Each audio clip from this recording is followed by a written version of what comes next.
کہ بھائیو قرآن پاک میں ایک آیت ایسی ہے کہ جو آج کے دور میں اس کا ترجمہ اور تفسیر جو ہے وہ اہل سنت اور اہل تشیع کے درمیان کنٹراورشل ہو چکا ہے.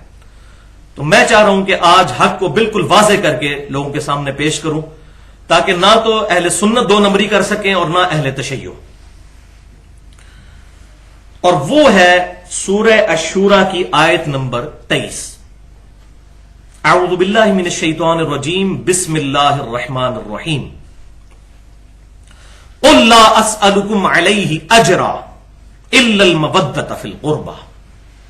اے محبوب صلی اللہ علیہ وسلم آپ فرما دیجئے کہ میں جو کتاب و سنت کی دعوت تمہیں پیش کر رہا ہوں اس کے عوض تم سے کوئی اجر نہیں مانگتا سوائے اس کے کہ تم میری قریبی رشتہ داری کا خیال رکھو. یہ ہو گیا اس کا ترجمہ. اس آیت کے کانٹیکسٹ میں امیر المؤمنین فی الحدیث سیدنا امام بخاری رحمۃ اللہ علیہ المتوفى 256 ہجری اپنی شعراء آفاق تالیف صحیح بخاری میں انٹرنیشنل نمبرنگ کے مطابق 4818 نمبر حدیث اسی آیت کے کانٹیکسٹ میں لے کر آئے اور اس آیت کو انہوں نے اپنے باب کا عنوان بھی بنایا. قل لا اسألکم علیہ اجرا الا المودۃ فی القربى. وہاں پر ابن عباس رضی اللہ تعالیٰ عنہ کا ایک قول انہوں نے صحیح سند کے ساتھ ظاہر بخاری میں نقل فرمایا کہ امام بخاری رحمۃ اللہ علیہ کہتے ہیں کہ ابن عباس رضی اللہ تعالیٰ عنہ سے کسی نے آ کے پوچھا کہ یہ جو قرآن میں آیت ہے قل لا اسألکم علیہ اجرا الا المودۃ فی القربى اس کی تفسیر کیا ہے. تو وہیں پر سیدنا ابن عباس کے شاگرد بیٹھے ہوئے تھے سیدنا سعید بن جبیر تابعی رحمۃ اللہ علیہ. انہوں نے کہا کہ یہ الا المودۃ فی القربى سے مراد آل محمد ہے صلی اللہ علیہ وسلم اہل بیت ہے. تو سیدنا ابن عباس رضی اللہ تعالیٰ عنہ نے ان کو ٹوکتے ہوئے فرمایا کہ تم نے اس کی تفسیر کرنے میں جلدی کی ہے. قریش میں کوئی ایسا خاندان نہیں ہے جس کے ساتھ نبی صلی اللہ علیہ وسلم کی رشتہ داری نہ ہو. دراصل اس آیت کی تفسیر یہ ہے کہ نبی صلی اللہ علیہ وسلم کو یہ حکم دیا گیا کہ آپ صلی اللہ علیہ وسلم قریش سے یہ کہیں کہ چونکہ میں بنو ہاشم سے ہوں اور پیچھے بھی جا کر چین جو ہے وہ ملتی ہے قریش سے ہوں تو یہ جو دعوت و تبلیغ کا میں کام کر رہا ہوں اس پر تم مجھ پر مظالم ڈھا رہے ہو. میں کوئی اس کے عوض تم سے کوئی معاوضہ تو طلب نہیں کرتا لیکن کم از کم جو تمہاری اور میری رشتہ داری ہے اس رشتہ داری کا ہی خیال کرتے ہوئے میرے ساتھ حسن سلوک کرو. یہ ابن عباس نے تفسیر اس کی ارشاد فرمائی. یہ تھی اس آیت کی تفسیر تعویل خاص کے اعتبار سے. لیکن یاد رکھیے قرآن پاک کی آیات جو ہیں یہ یونیورسل ہیں. یہ خاص موقع پر ضرور نازل ہوئی ہوتی ہیں لیکن ان کا حکم جو ہے وہ قیامت تک کے لیے ہوتا ہے. تعویل عام کے اعتبار سے واقعی اس آیت کی ایک تفسیر یہ بھی بنتی ہے جس پر اہل سنت اور اہل تشیع کے تمام بڑے علماء کا اتفاق ہے اور اپنی کتابوں میں فضائل اہل بیت والے کانٹیکسٹ میں یہ آیت کوٹ کرتے آئے ہیں کہ اس آیت سے اجتہاداً تعویل عام کے اعتبار سے اہل بیت کے فضائل بھی ثابت ہوتے ہیں. اور بات بھی لاجیکل ہے. وہ کیوں کہ بھائیو اگر نبی صلی اللہ علیہ وسلم کافروں کو یہ کہہ رہے ہیں اس آیت میں قل لا اسألکم علیہ اجرا الا المودۃ فی القربى اے نبی آپ فرما دیجئے ان کافروں سے کہ میں اس تبلیغ کے اجر میں تم سے کچھ نہیں مانگتا سوائے اس کے کہ میرے ساتھ جو تمہاری رشتہ داری ہے اس کا خیال رکھو. اگر نبی صلی اللہ علیہ وسلم کافروں سے یہ حق مانگ رہے ہیں کہ میری رشتہ داری کی وجہ سے مجھ سے حسن سلوک کرو تو بھائیوں بدرجہ اولا رسول اللہ کی نسبت کی وجہ سے آپ صلی اللہ علیہ وسلم کے اہل بیت کے ساتھ حسن سلوک کرنا اس سے بھی زیادہ ضروری ہے. جب کافروں سے وہ حسن سلوک مانگ رہے ہیں تو ہم مسلمانوں سے طلب نہیں کریں گے کہ ہم آپ صلی اللہ علیہ وسلم کی نسبت کی وجہ سے اہل بیت کے ساتھ محبت کریں. الحمدللہ. اور بھائیو اس نظریے کی سپورٹ میں ایک صحیح حدیث موجود ہے. جامعہ ترمذی میں انٹرنیشنل نمبرنگ کے مطابق فضائل اہل بیت والے چیپٹر میں 3799 3789 اور یہ حدیث المستدرک للحاکم میں بھی موجود ہے صحیح سند کے ساتھ اور امام ذہبی رحمۃ اللہ علیہ نے بھی موافقت کی ہوئی ہے. زبردست حدیث. نبی صلی اللہ علیہ وسلم نے فرمایا اللہ نے جو تمہیں نعمتیں دی ہیں ان نعمتوں کی وجہ سے تم اللہ سے محبت کرو کہ تمہیں وہ نوازتا ہے، اور اللہ کی نسبت کی وجہ سے مجھ سے محبت کرو کہ میں اللہ کا رسول ہوں صلی اللہ علیہ وسلم،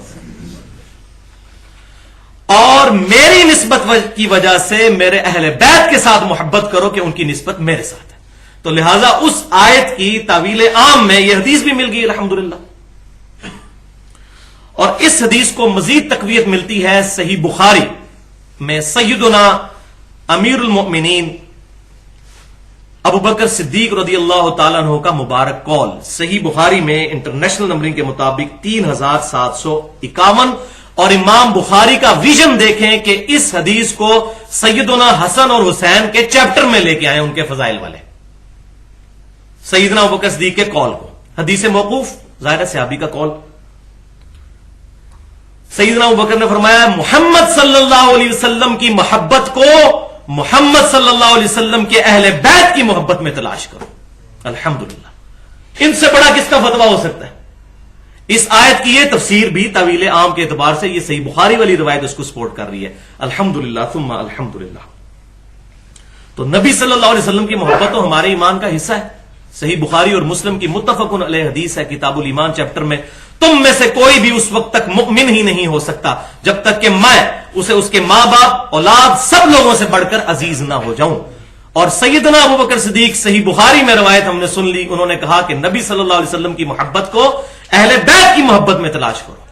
کسی مولوی کے فتوے کی ضرورت نہیں بھائیوں، کسی مکتبہ فکر کے فرقہ واریت پھیلانے والے مولوی کے فتوے کی ضرورت نہیں۔ سیدنا ابو بکر صدیق جو اس امت میں نبی صلی اللہ علیہ وسلم کے بعد سب سے افضل شخصیت ہے، ان کا فتویٰ میں الحمدللہ مل گیا۔ اب کسی مولوی کے سرٹیفکیٹ کی ضرورت نہیں ہے اہل بیت کی محبت کے اعتبار سے، الحمدللہ۔ لیکن مسئلہ یہ ہے بھائیوں کہ ہمارے انڈیا پاکستان کا کلچر اتنا برا ہے کہ یہاں کوئی شخص اگر کوئی اہل بیت کی بات کرنا شروع کر دے اس کو کہتے ہیں یہ تو شیعہ ہو گیا، اگر کوئی توحید کی بات کرنا شروع کر دے اس کو کہتے ہیں یہ وہابی ہو گیا، اگر کوئی صحابہ کی بات کرنی شروع کر دے اس کو کہتے ہیں یہ تو دیوبندی ہو گیا، اور اگر کوئی نبی صلی اللہ علیہ وسلم کی محبت کی بات کرے تو کہتے ہیں یہ بریلوی ہو گیا۔ یہ ایسے ٹوٹکے مولویوں نے اپنی روٹی چلانے کے لیے بنائے ہوئے ہیں کہ لوگوں کو اس طریقے سے حق بات سے دور کرتے ہیں۔ کوئی قرآن سے آیت پڑھ رہا ہے ایاک نعبد و ایاک نستعین تو اس کو کہتے ہیں تو وہابیوں والی باتیں کر رہا ہے۔ اب یہ قرآن وہابیوں نے لکھا ہوا ہے، یہ قرآن و سنت کی بات ہو رہی ہے۔